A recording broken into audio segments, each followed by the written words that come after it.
This is the third and final video in a series where we try to build an air quality monitor using Rust, the microbit, and some parts we selected in the first episode.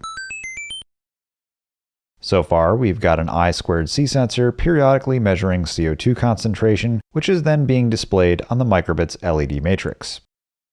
The goal today is to use Bluetooth Low Energy to share this information with an app running on an iPhone. We've got a lot of work ahead of us, so let's get started.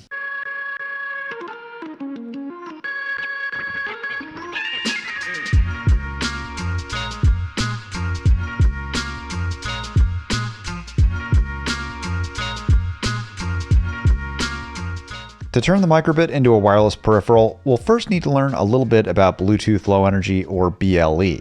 This is not the same as the classic Bluetooth that might be running on your wireless headphones or mouse, but they do share a lot of common DNA and can coexist together on the 2.4 GHz ISM band. As the name would suggest, Bluetooth Low Energy's primary goal is to enable wireless devices to run for months or years on battery power alone.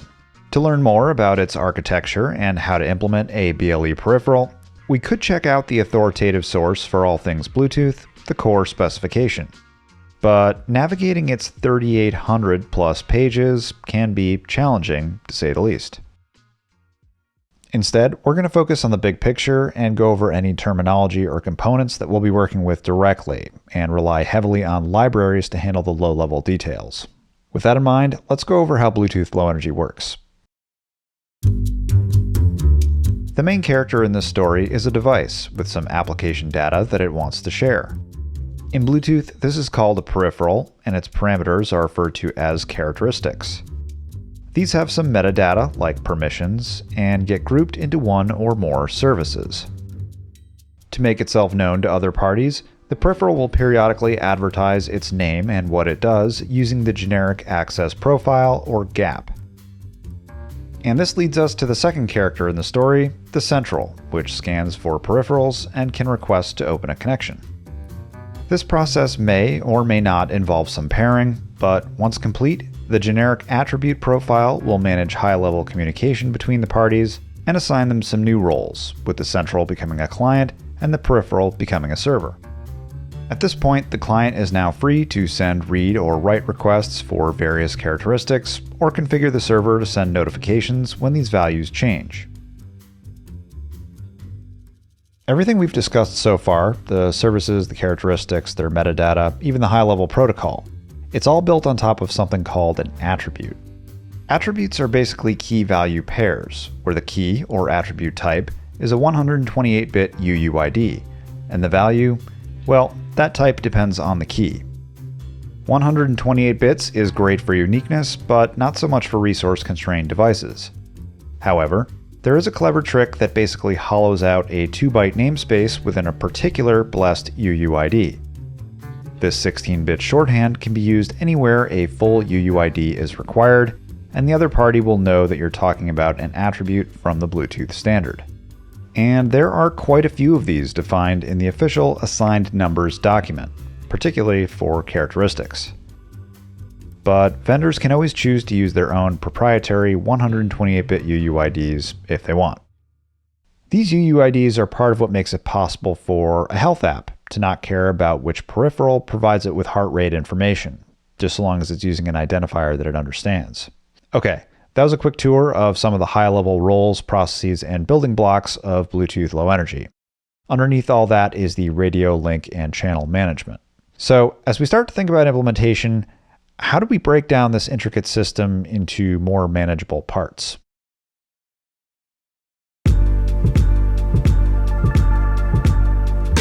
Within the Bluetooth Low Energy stack, the core specification defines a division between high and low-level components, separating the upper layer, or host, that handles things like GAP and GAT connectivity and channels for user data, from the lower layer, or controller, responsible for link management and radio control. The boundary between these layers is unsurprisingly called the host-controller interface, and it defines a communication protocol that allows the implementation of these components to be split between different libraries or different devices. In Rust, if there's an interface, that means we can define some traits and common types to specify how these two layers can interact. These can be found in the BT-HCI crate. This serves a role similar to the embedded HAL, but for Bluetooth Low Energy, allowing any host crate to use any controller crate that implements these traits. At the time of this recording, there's currently no pure Rust BLE controller crate for the NRF family of microcontrollers. However, Nordic's NRF Connect SDK does provide a qualified precompiled controller library known as the soft device. This is used by the NRF SDC crate, which provides Rust bindings to the library's C API and implements the BT-HCI traits, giving us an async Rust controller for the microbit. Now, we're mostly just going to hand this controller over to the host crate, but before we do that, we do need to get it set up correctly. Checking the integration notes from Nordic, it looks like the soft device uses a number of peripherals and has a separate library to manage the radio hardware called the multi-protocol service layer. This also uses some peripherals with interrupts that will have handler functions that need to be correctly linked in, and one of the lower priority interrupts acts as a signal to indicate that a processing function needs to be run. If we take a look at one of the NRF SDC examples, we find that this means we'll have to bind some interrupt handlers, take ownership of the necessary peripherals so that nobody else uses them, and spawn a separate task to run that MPSL function when needed. Okay, we've got a low-level controller crate and some idea about how to use it. But what about the host?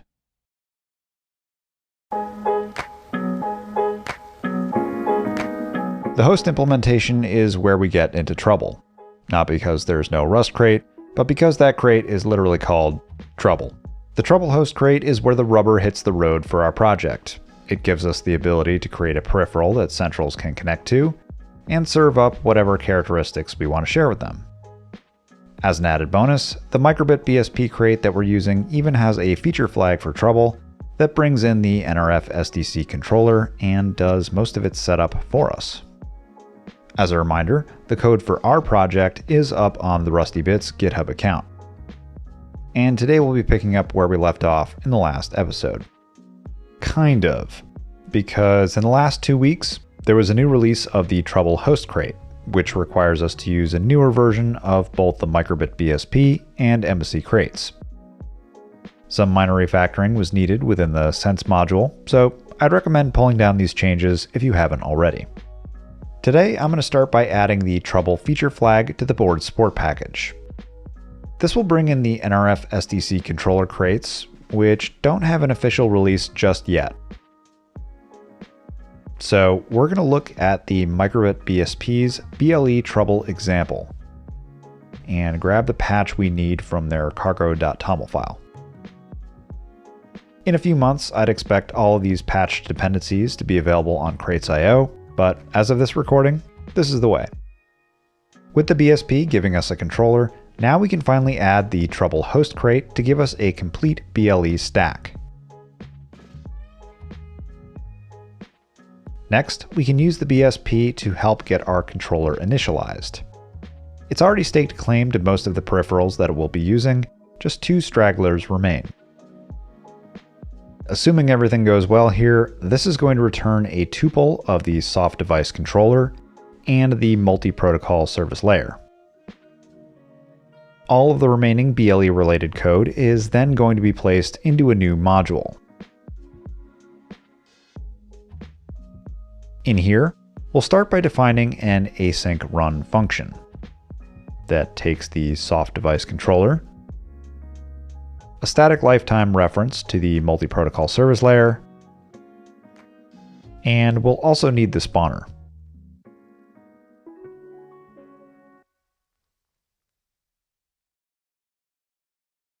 This future will be the end of the line for the main task. The last thing we need to do to set up our controller is create a new Embassy task for the multi-protocol service layer. This will allow that low priority processing function to run when needed. Then we'll finish up by getting that spawned.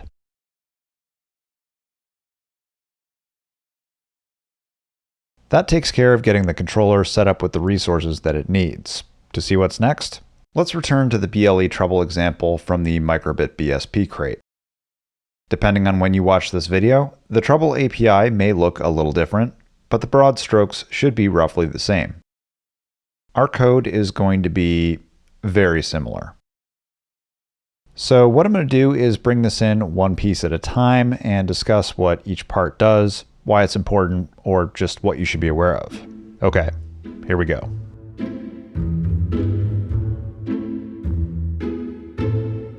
Let's start with the GAT server definition, which uses this attribute macro. This is where you'll place all of your peripherals' GAT services, where each has its own unique type. These are, in turn, defined by another macro. This one requires you to identify an attribute UUID, which in this case is an official Bluetooth one defined in the assigned numbers document, so 16 bits here is fine. Inside, each characteristic gets a field, and, you guessed it, another macro. This again requires an attribute UUID and any permissions that are allowed. In this case, the client can receive the characteristic value by either sending a read request, or it can send a configuration request to subscribe to notifications that would be sent out by the server at regular intervals. This can be decorated with even more macros. These descriptors define optional characteristic metadata. We don't actually need any of these for our project, so I'm just going to get rid of them, but they're good to know about.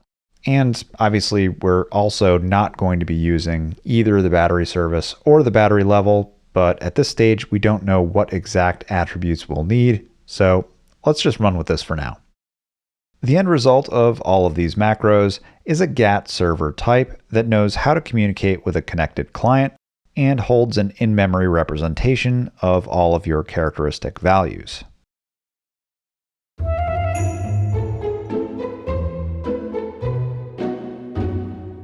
Here we have the Bluetooth address. These 6 bytes, or 48 bits, are basically a MAC address that uniquely identifies a device. But don't be fooled by the nomenclature for this function. Random doesn't just mean randomly generated, it's actually a specific type of address, with public being the other. Public addresses are globally unique and assigned by the IEEE. Random is locally defined and has 2 different subtypes: static, which is stable for a given reset cycle, or private, which can occasionally change, and that also has 2 subtypes. Checking the Bluetooth spec, the specific type of random address is encoded in the most significant 2 bits. All of this is to say that no, random doesn't mean completely random. There is some defined structure to the address that needs to be followed to correctly express your intent. So, revisiting the code, the value you're passing in isn't some RNG seed, it's the actual address. And without checking which way this value gets encoded, we see that all the bits within the first and last byte are set, meaning that this is a static random address.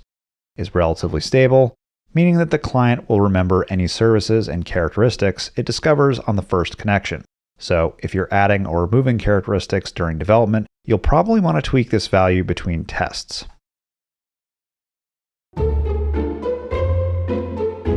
Next, we'll work on getting the host sorted out, starting with some constants that characterize its resource requirements. We're only going to allow one client connection at a time, and L2 cap channels is deeper in the weeds than I really want to get, so we're just going to roll with the value from the microbits example. These will go into a resource definition for our host, which I'm going to provide an alias for. This also needs a type for the packet pool to use. The default one is just fine. At this point, we can now get our host resources initialized. And finally create our full BLE stack, giving the host our controller, a mutable reference to the resources, and the device address. This then gets built into a host type that can be destructured into the parts that we'll need going forward. The runner here is what runs the host machinery alongside our application code. So this will need to go into either a future combinator or a dedicated task. The example code used the select combinator, But I'd like to try a different approach and place this into its own task, allowing it to wake up independently from any other futures we may need to run.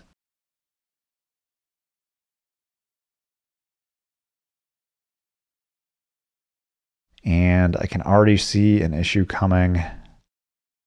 Yeah, the problem here is that it's got some non-static lifetimes in stack and resources. This is actually a perfect use case for static cell, which got pulled into the project during some off-camera refactoring. We haven't played with static cell on the channel before, but it's often used whenever you need a static lifetime reference to something that has to be initialized at runtime. It's a handy tool and exactly what we need here for both our resources and the BLE stack to ensure that the lifetime held by the host task's runner argument is static. The last thing we're going to do before moving on is instantiate the server. The name for our peripheral is actually going to appear in a few other places, so I'm going to make this a constant that's accessible throughout the BLE module. Great. What's next?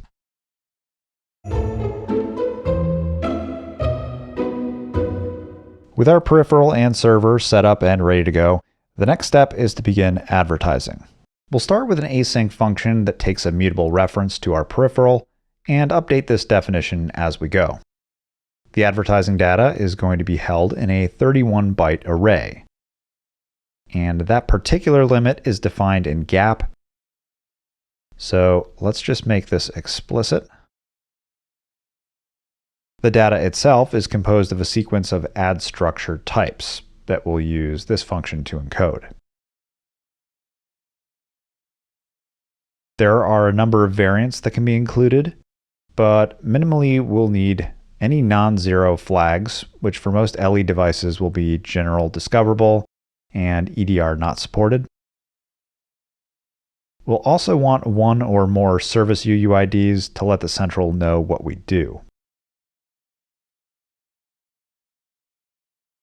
And either a shortened or a complete name.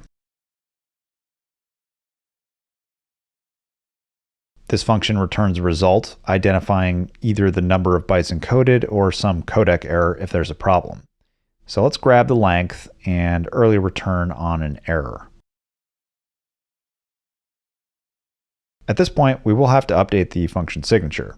Spoiler alert, this is not the only place we might fail in this function, so we're going to use the more general BLE host error type that can include controller errors as well. And return OK. Next, we need to create an advertiser from the peripheral using the advertise method. This takes a reference to some parameters that control all the other advertising behavior, along with the advertisement information itself. This needs a slice into our ad data, and if we had more ad structures than could fit in those 31 bytes, we could create a second buffer to hold the remaining items, which goes here in the scan response data.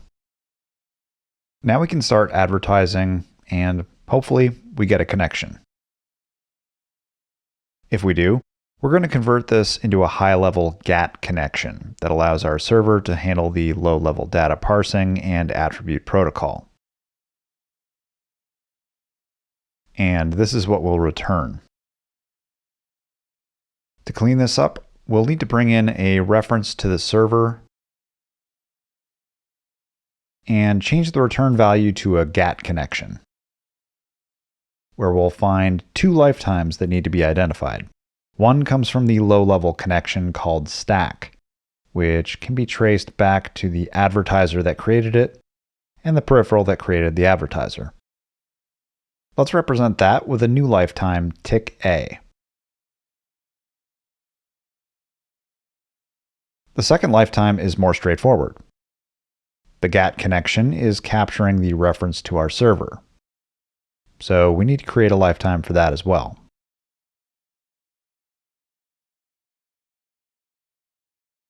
The last generic here is for the packet pool, and that should give us what we need.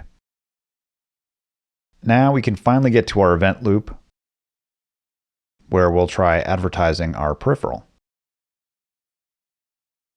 If there's an error, we'll just report what happened and give it another go. On success, we'll take the connection and do something.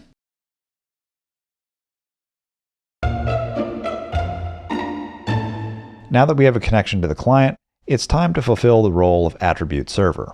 To get started, I've defined a new async function that takes a reference to the connection. In here, we can create a loop to handle any connection events. Like, for example, disconnects. Not much to be done here except log why it happened and get back to advertising. We might also receive some GAT event from the client. The server will handle all the underlying protocol to read or write the requested characteristic value in its attribute table. We could inspect that request if we wanted to do something else with it, but the only thing we really have to do is tell the server to accept or reject it, and then send the client a response. Or log why processing failed. The remaining events aren't necessary for today's project, so I'm going to ignore them.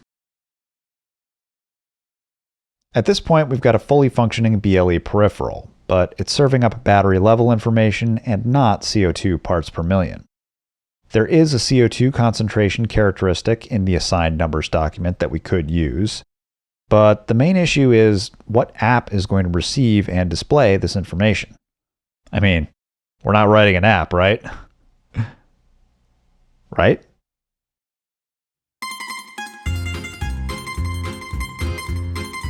No, we are not writing an app.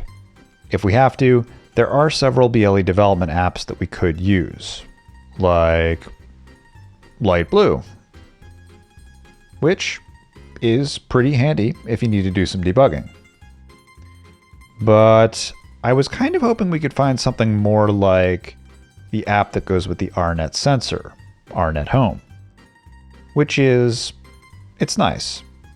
It's very nice. Maybe the microbit could pretend to be the RNet sensor and just send our CO2 data to their app, assuming we can figure out what attributes they use. Let's see, there's the sensor. Let's find out what's supported. Okay, some standard characteristics, including the battery level. And yeah, all their environmental data uses proprietary attributes, which I'm not really interested in trying to reverse engineer. I'm not quite sure how to find the app we're looking for. Oh, hey, Ferris. Really? How do you know? Never mind. Apparently, Nordic has an app for its Thing52 development board. It supports CO2 concentration and a whole boatload of other stuff. Let's see what it looks like. Oh yeah. Yeah, that'll do. The best part is, the code for the Thing52 firmware is up on GitHub. So we should be able to figure out what characteristics and services it uses.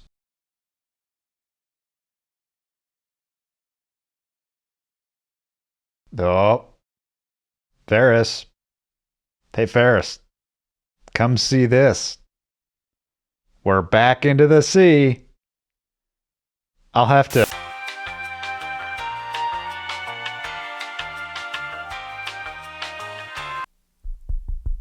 Hello? The good news is that I figured out which service and characteristic we need to use for CO2 concentration.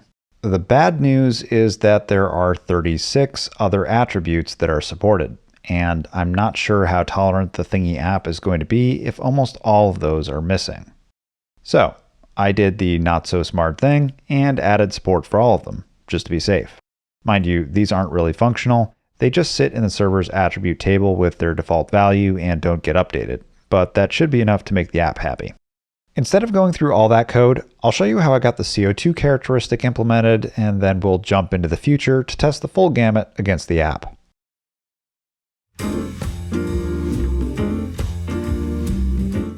To make way for all the new thingy code, let's expand the BLE module by creating a submodule for services.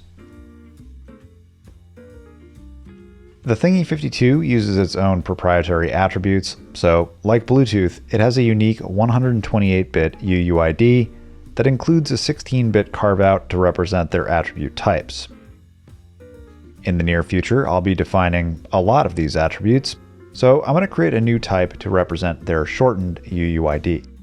This is just a convenience to make the code easier to read and data entry less error-prone.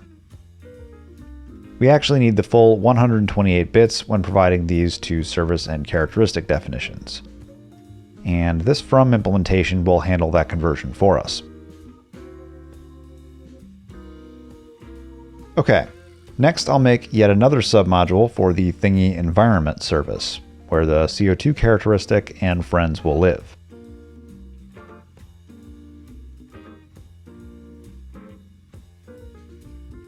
This is where we'll define the Thingy environment service UUID value. Then we can use the GAT service attribute with that UUID to define the service in a new type.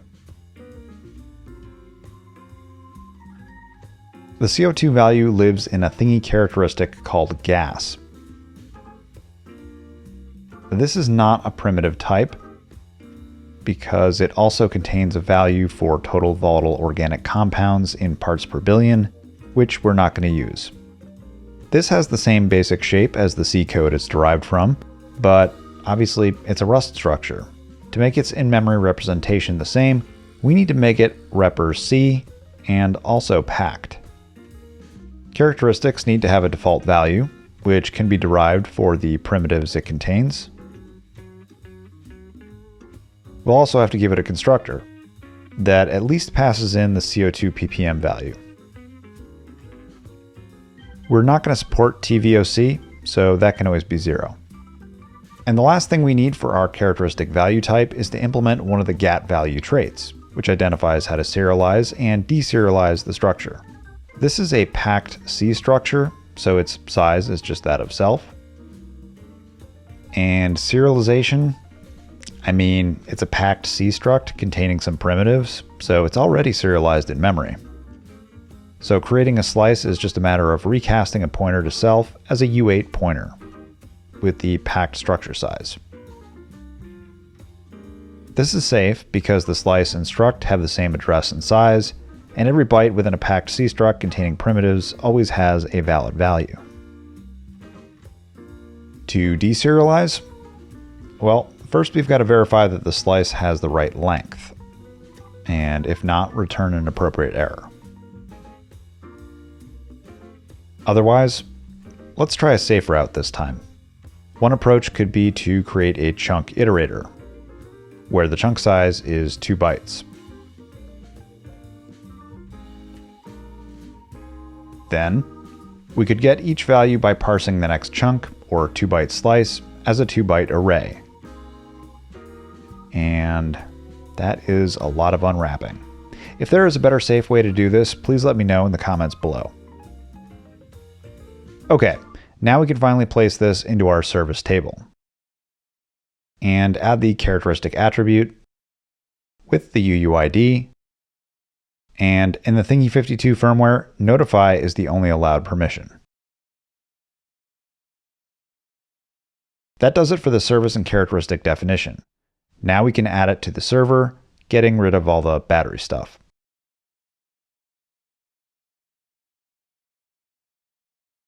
Now that we know how that's done, I'm going to repeat the process for all the other Thingy services and characteristics. This isn't particularly interesting, so let's just jump ahead to the end result. With our now fully defined attribute server, the next thing to do is properly advertise. We need to ditch the battery service and replace that with the full 128-bit UUID for the Thingy configuration service, which is what the app will be expecting. And I'm not sure this is strictly necessary, but the Thingy52 firmware also contains some additional advertising information in its scan response. So we'll need to encode one more add structure that contains some manufacturer-specific data, like Nordic's 16-bit Bluetooth company identifier, and an associated payload.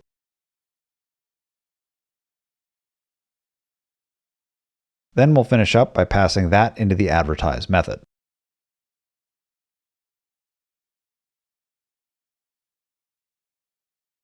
Apart from the device name, we're now advertising exactly like the Thingy52.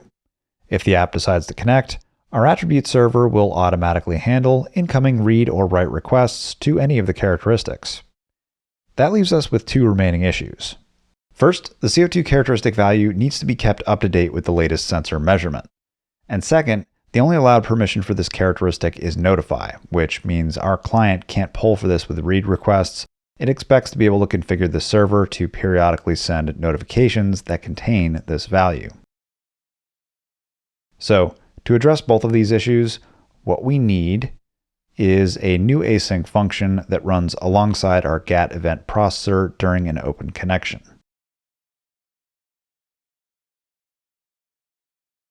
First, we'll grab a reference to the environment service's gas characteristic. Then we'll need another receiver from the sense module.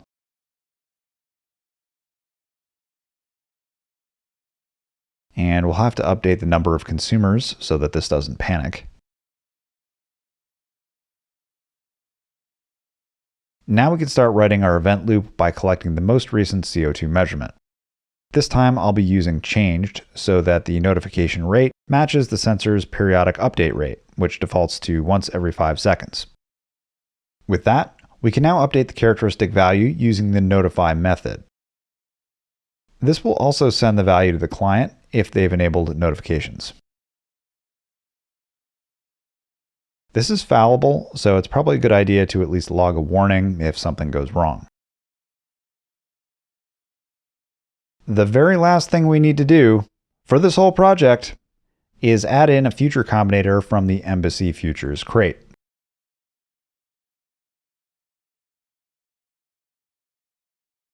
Select will allow these two async functions to run concurrently while we have an open connection.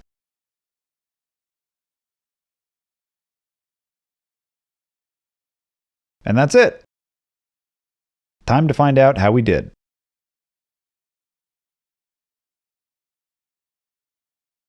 Well, that's anticlimactic. This looks like a linker error, and it appears that our controller is already pulling in the Cortex-M crate's critical section single core feature. So let's remove that.